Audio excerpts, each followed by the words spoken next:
Hello दोस्तों, नमस्कार। Gulf of wisdom class में आपका स्वागत है।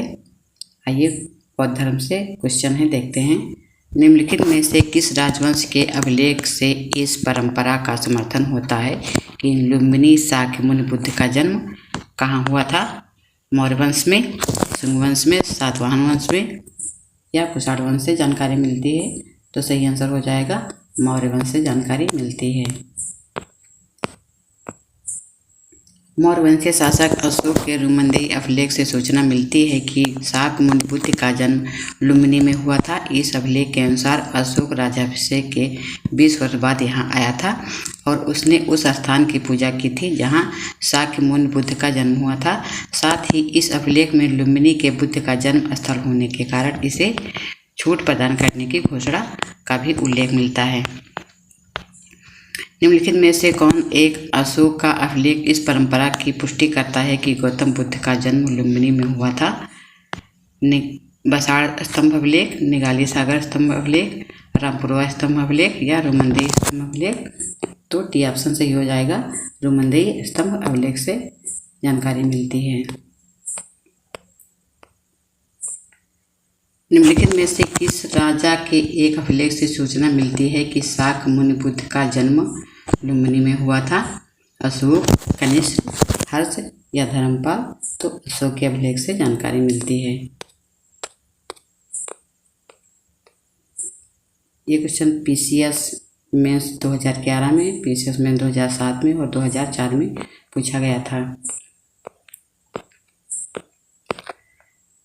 निम्नलिखित में से किसका संबंध बुद्ध के जीवन से था? अवंती, गांधार, कौशल या मगध? तो सही आंसर हो जाएगा कौशल और मगध से संबंध था। विकल्प में दिए गए महाजनपदों में से कौशल एवं मगध महाजनपदों का संबंध बुद्ध के जीवन से था। गौतम बुद्ध ने अपनी शिक्षा के प्रसार हेतु मगध एवं कौशल दोनों राज्यों में भ्रमण किया था। गौतम बुद्ध द्वारा अपने धर्म में दीक्षित किया जाने वाला अंतिम व्यक्ति निम्नलिखित में से कौन था?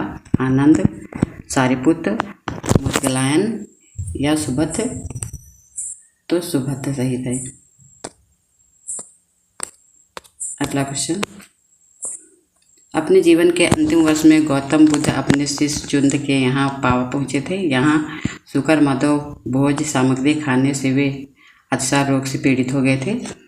फिर वे पावा से कुशीनगर चले गए थे और यहीं पर सुभद्र को अपना अंतिम उपदेश दिया था। बुद्ध द्वारा रूपांतरित निम्न व्यक्तियों में से कौन सा अंतिम था? आनंद, वसुमित्र, घोषाल या सुभद्र? तो सुभद्र अंतिम व्यक्ति थे। बुद्ध ने अपने जीवन की अंतिम वर्षावास कहाँ बिताई थी?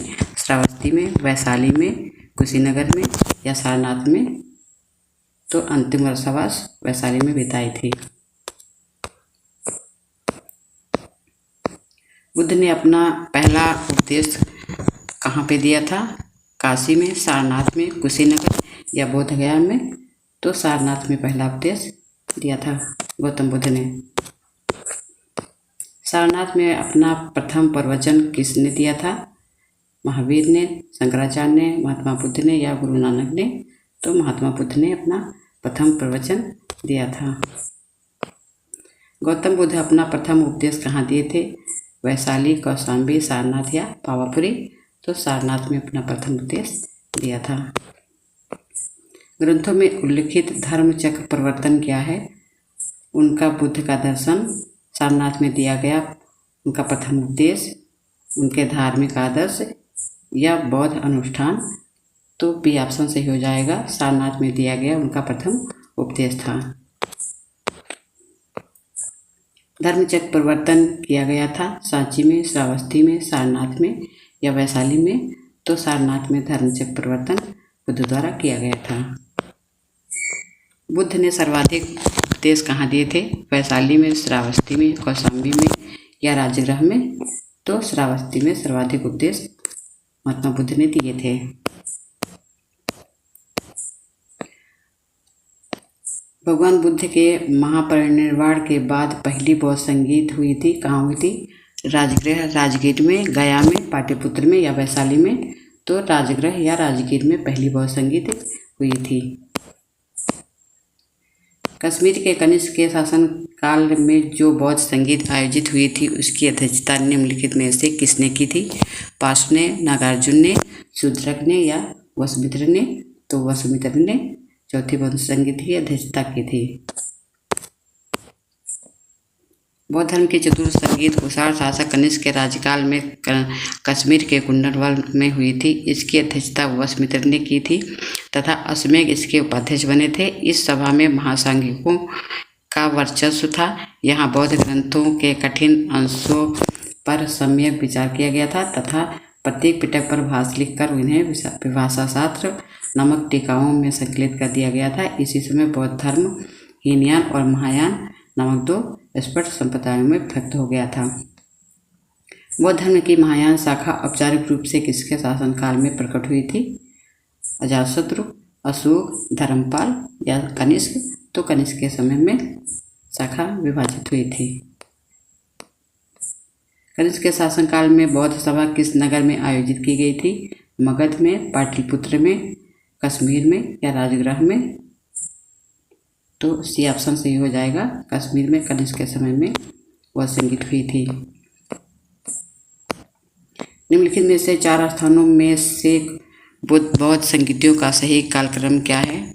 कूट से ज्ञात करें। वैशाली, राजगृह, कुंडलवन या पाटलिपुत्र?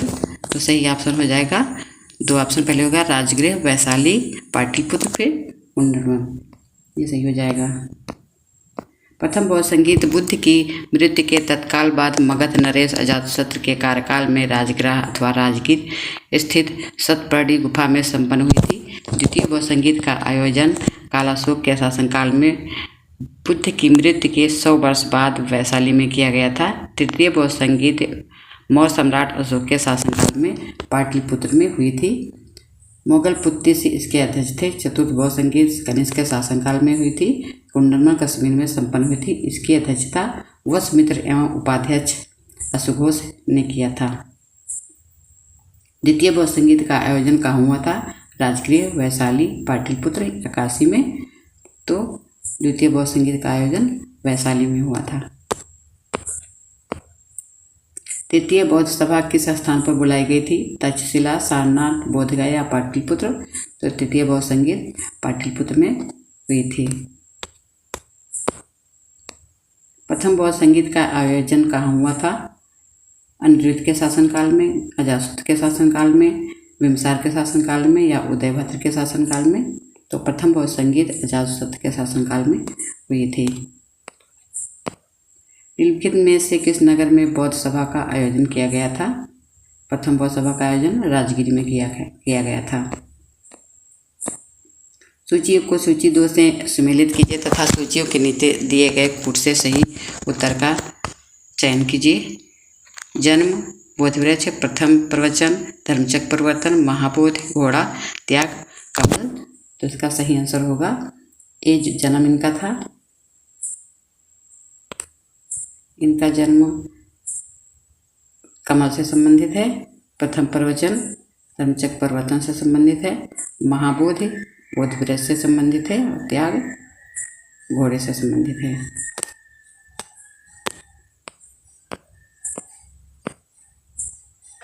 प्रथम प्रवचन धर्मचक्र प्रवर्तन, जन्म कमल, प्रथम प्रवचन धर्मचक्र प्रवर्तन, महाबोध बोधवृक्ष और त्याग गृह त्याग घोड़ा है इनका।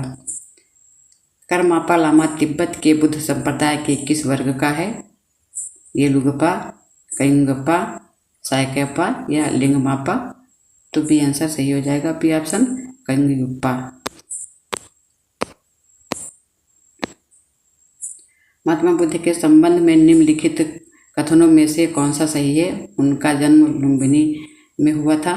उन्होंने बोधगया में ज्ञान प्राप्त किया था। उन्होंने वैदिक धर्म को अस्वीकार किया था। उन्होंने आर्य सत्य का प्रचार किया था। तो इसमें चारों ऑप्शन सही हो जाएंगे। ये सब बौद्ध धर्म से संबंधित है। अगला क्वेश्चन है, निम्नलिखित में से कौन बुद्ध के जीवन काल में ही संघ प्रमुख बनना चाहता था? देवदत्त, महाकश्यप, उपाली, आनंद? तो इसका सही आंसर हो जाएगा देवदत्त उनके जीवन काल में ही संघ का प्रमुख बनना चाहता था। देवदत्त बुद्ध का चचेरा भाई था। वो पहले उनका अनुगत बना और फिर उनका विरोधी बन गया था। वो बौद्ध संघ से बुद्ध को हटाकर स्वयं संघ का प्रधान बनना चाहता था, किंतु उसे उसमें सफलता नहीं मिली। वस्तुतः देवदत्त उसी दिन से संघ का प्रधान बनने की सोचने लगा था जब वो पहले पहले भिक्षु बना था। गौतम बुद्ध ने अपनी मृत्यु के उपरांत बौद्ध संघ के नेतृत्व के लिए निम्न में से किसे नामित किया था? आनंद, महाकश्यप, उपाल या प्रयुक्त में से कोई नहीं। तो उन्होंने किसी को नियुक्त नहीं किया था।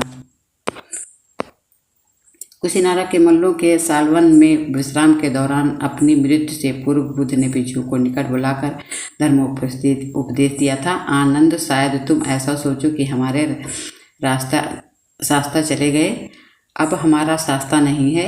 आनंद, ऐसा मत समझना। मैंने जो धर्म और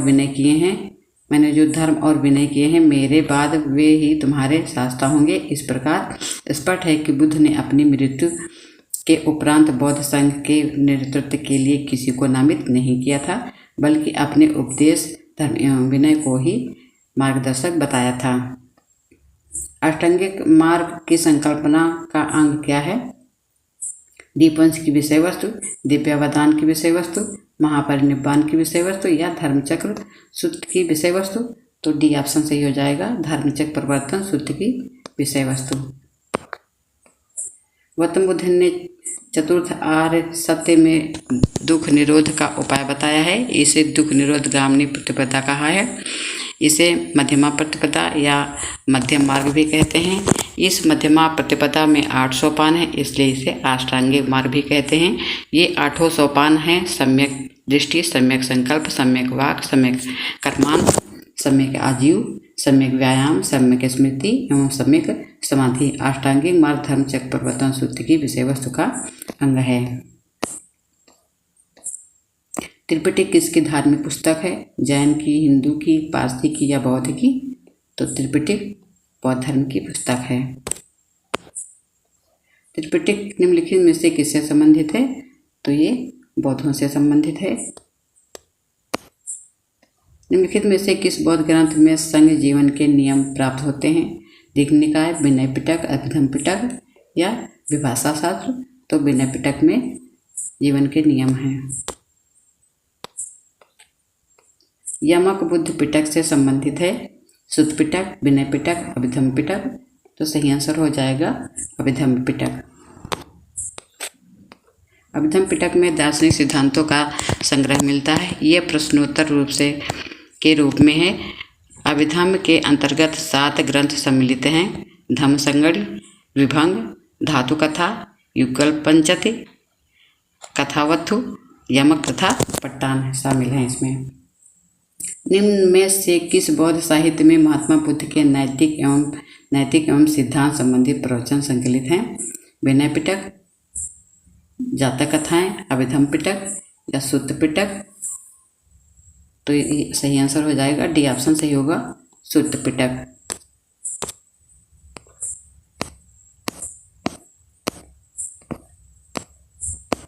विश्व का सबसे ऊंचा कहा जाने वाला विश्व शांति स्तूप बिहार में कहाँ है? वैशाली में, नालंदा में, राजगीर में या पटना में? तो सबसे ऊंचा विश्व शांति स्तूप राजगीर में है। बिहार में राजगीर की पहाड़ियों 400 मीटर की ऊंचाई पर स्थित शांति स्तूप विश्व का सबसे ऊंचा कहा जाने वाला विश्व शांति स्तूप है। बुद्ध की 80 फुट प्रतिमा जो बोधगया में है निर्मित की गई थी, किसके द्वारा की गई थी? जापानियों के द्वारा, थाई लोगों के द्वारा या श्रीलंकाइयों के द्वारा या भूटानियों के द्वारा? तो जापानियों के द्वारा ये बनवाई गई थी मूर्तियाँ। बुद्ध की 80 फुट ऊंची बोधगया में स्थित प्रतिमा लाल ग्रेनाइट एवं बलुआ पत्थरों से निर्मित है, जिसके निर्माण में 7 वर्ष का समय लगा था। ये प्रतिमा जापान के दाइजोकियो संप्रदाय के सहयोग द्वारा निर्मित की गई थी। सर्वप्रथम स्तूप शब्द कहाँ मिलता है? ऋग्वेद में, जातक कथा में, अर्थशास्त्र में या अष्टाध्यायी में? तो ऋग्वेद में सबसे पहले स्तूप शब्द का उल्लेख मिलता है। सर्वप्रथम स्तूप शब्द का उल्लेख ऋग्वेद से में प्राप्त होता है। इसके अतिरिक्त अथर्ववेद, वाजस्नेय संहिता, तैत्तिरीय ब्राह्मण संहिता, पंचविंश ब्राह्मण आदि ग्रंथों में स्तूप के संबंध में जानकारी मिलती है। स्तूप का शाब्दिक अर्थ है किसी वस्तु का ढेर। संसार अस्थिर, अस्थिर और क्षणिक है का निम्न में से किससे संबंध है? किसने कहा था कि ये संसार अस्थिर और क्षणिक है? बौद्धों ने, जैन ने, गीता में या वेदांत में? तो ये बौद्धों ने कहा था। बौद्ध दर्शन में क्षणिकवाद को स्वीकार किया गया है। बुद्ध ने स्वयं अनित्यवाद के सिद्धांत का प्रतिपादन किया था। क्षणिकवाद अनित्यवादिता का तार्किक विकास है जो बौद्धोत्तर दर्शन में अस्तित्व में आया था।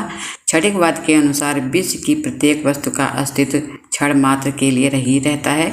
जिस प्रकार नदी की एक बूंद का एक क्षण के लिए सामने आती है तथा दूसरे क्षण ही विलीन हो जाती है, उसी प्रकार जगत की समस्त वस्तुएं क्षण भर के लिए ही अपना अस्तित्व कायम रखती हैं। निम्नलिखित में से किसे एशिया के ज्योतिपुंज के तौर पर जाना जाता है? गौतम बुद्ध को, महात्मा गांधी को, महावीर स्वामी को या स्वामी विवेकानंद को? तो गौतम बुद्ध को जाना जाता है एशिया के ज्योतिपुंज के नाम से। गौतम बुद्ध को एशिया के ज्योतिपुंज के तौर पर जाना जाता है। गौतम बुद्ध के जीवन पर एडविन अर्नाल्ड ने लाइट ऑफ एशिया नामक एक काव्य पुस्तक की रचना भी की थी। एशिया का ज्योतिपुंज किसे जाना जाता है? कहा जाता है भगवान बुद्ध को माना जाता है। क्षणिकवाद का प्रतिपादन किसने किया था? बुद्ध ने, जैन ने, चारवाक ने या न्याय ने? तो बुद्ध ने क्षणिकवाद का प्रतिपादन किया था। क्षणिकवाद का सिद्धांत बौद्ध दर्शन से संबंधित है। क्षणिकवाद अद्वैतवाद का तात्विक विकास है जो बौद्धोत्तर दर्शन में अस्तित्व में आया था। बुद्ध के अनुसार संसार में कुछ ही स्थायी या नित्य नहीं है, यहाँ तक कि आत्मा की भी नित्य सत्ता नहीं है। यह उल्लेखनीय है कि गौतम बुद्ध ने स्वयं अस्थायित्व एवं क्षणिकत्व के भेद किया है। उन्होंने आत्मा को क्षणिक तथा भौतिक वस्तुओं को अनित्य कहा है। भारत में पहले जिस मानव प्रतिमाओं को पूजा गया था वो कौन सी थी? ब्रह्मा की मूर्ति थी, विष्णु की या बुद्ध की या शिव की? तो बुद्ध को सबसे पहले मानव प्रतिमा के रूप में पूजा गया था। भारत में सबसे पहले बुद्ध की प्रतिमाओं की पूजा की गई थी। बौद्ध धर्म के महायान शाखा के अनुयायियों ने सर्वप्रथम बुद्ध मूर्तियां स्थापित करके उनकी पूजा प्रारंभ की थी। देश में निम्न में से किसने मूर्ति पूजा की नींव रखी थी? जैन धर्म ने, बौद्ध धर्म ने, आजीवकों ने या वैदिक धर्म ने? तो बौद्ध धर्म ने सबसे पहले मूर्ति पूजा की नींव रखी थी। उपरोक्त में से सर्वप्रथम मूर्ति पूजा की नींव बौद्ध के द्वारा रखी गई थी। महायानियों ने सर्वप्रथम बुद्ध की प्रतिमा स्थापित करके पूजा आरंभ की थी। गंधार शैली की मूर्ति कला में बुद्ध के सारनाथ में हुए प्रथम धर्मोपदेश से संबंध प्रवचन मुद्रा का नाम क्या है? अभय मुद्रा, ध्यान मुद्रा, धर्मचक्र परिवर्तन या भूमि स्पर्श मुद्रा? तो सही आंसर हो जाएगा भूमि स्पर्श मुद्रा। वीडियो देखने के लिए धन्यवाद।